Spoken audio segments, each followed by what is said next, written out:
Let's get to the lion's share, brought to you by BetMGM. Good to be back for a little tater time, About time. here on a Wednesday. Let's go. We've had a good start this afternoon with Marte and Ian Happ. We're going to try to get those good vibes going into the night, Scotty. The shows so were horrible without the tater segment.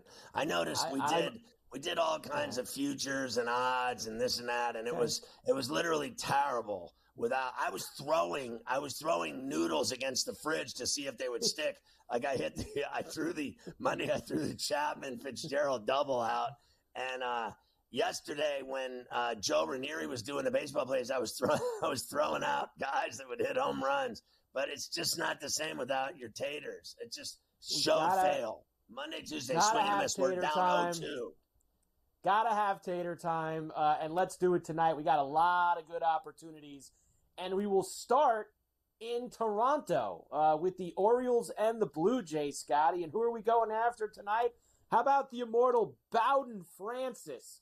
Who? That's the starting pitcher for the Blue Jays tonight. Your boy's given up 10 homers in 44 innings pitched already this year. That is not a good ratio. So we are going to go heavy with some Baltimore bats, and Gunnar Henderson will lead the charge. Now, Gunnar was in a home run slump, Scotty, and he busted out of it with a home run on Sunday. So I'm hoping that he's going to get things going. He's 2 for 3 off of Bowden Francis with a couple doubles in his career. So he sees the guy very well getting off the deck. Plus 475 for Gunnar Henderson tonight against Bowden Francis. And I'll tell you, there's other guys in this Oriole lineup. I was waiting, Scotty, for some reason.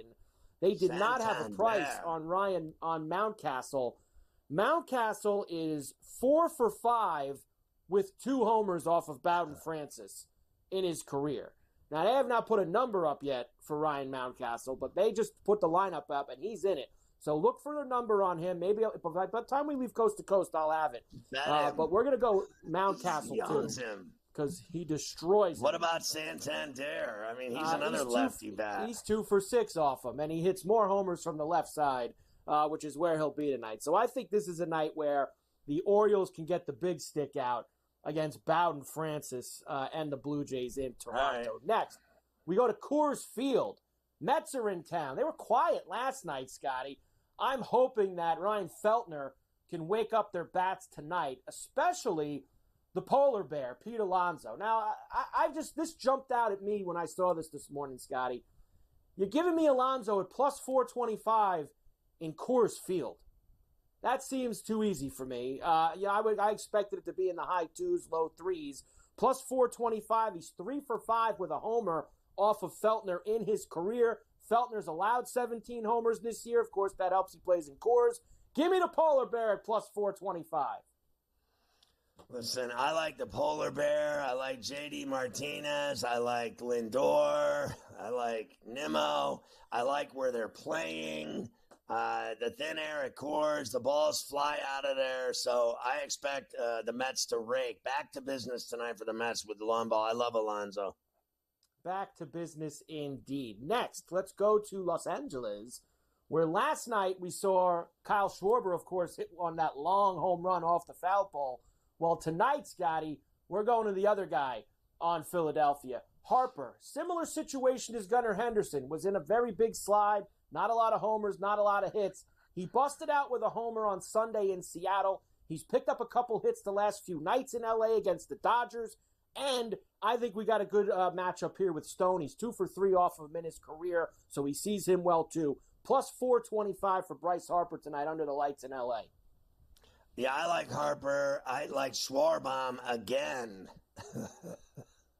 Why not? I don't have any problem with that. That's for sure. In fact, for Schwarber, Scotty, I'll let you know, they're giving you the Schwarber price. I saw him in the 3s. Let's see if it moved up a little bit for you here. Schwarber is not listed right here. He is plus 310 on BetMGM right now, Scotty. Still not that bad. Not that bad at all. So we'll get him in the mix as well. Next, Kansas City, Red Sox and the Royals tonight. I told you I want to see the Royals finally start to get some wins against some of these teams. Cutter Crawford for the Red Sox tonight, Scotty. How about these numbers? He's allowed 26 home runs this year. But here's the kicker. 15 of them have been in his last 3 starts. Think about that. He's allowed 15 homers in his last 3 starts. I'm not lying to you there. He's been destroyed his last few times out. So we go to the big bats of the Kansas City Royals. Bobby Witt Jr. plus 400 tonight for him against Cutter Crawford.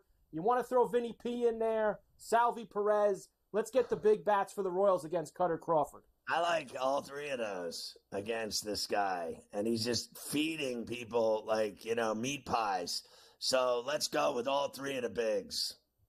All 3 of the bigs. Let's go and do it. All right, I got a couple long balls for you here, some real long shots to take us into, at least in terms of prices. I don't think one of them's that big of a long shot. First, we got Andrew Abbott going for the Reds tonight in Miami against the Marlins. Now, I know that the Reds, Scotty, have been the ones who have been doing all the big hitting the last couple nights down there against the Fish. But one thing Abbott does do, and he's been good this year, but he gives up a lot of home runs. He's given up 21 homers this year.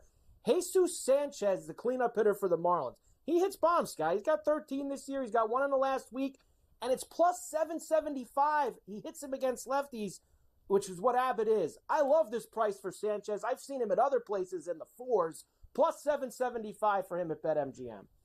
So, and then I just want to see that. So Abbott and Cassell, this guy, yeah. So he hits left-handers, and he's on the same side. He hits left-handers, which is, relatively rare. But he turns on Abbott, and it's at that price. That is fantastic. I hope it hits. That would be great. If that were the one tater that flew over the wall tonight, I'd be content. Burger time for the Fish as well against Abbott. I don't mind either, because Burger time's been pretty hot as of late. And my last one for you, unfortunately, is in the Pirate game, and I have to go after Marco Gonzalez, because taking Jurickson Profar whenever a lefty is on the mound has become a staple for me. It's 8-1 tonight for Profar against Gonzalez. The Buccos can win, Scotty, but 8-1 for Profar to go deep. And Gonzalez, is the lefty. So, I'm looking at that lineup. Look at these guys. I could see Bogaerts, Machado, Solano. Solano's been hot. I think he had 4 RBIs last night, right? So Machado's 4 for 8 off of Gonzalez in his career. He doesn't have a homer, but he sees him well. He's 4 for 8 off of him. So we could see Machado get it done as well.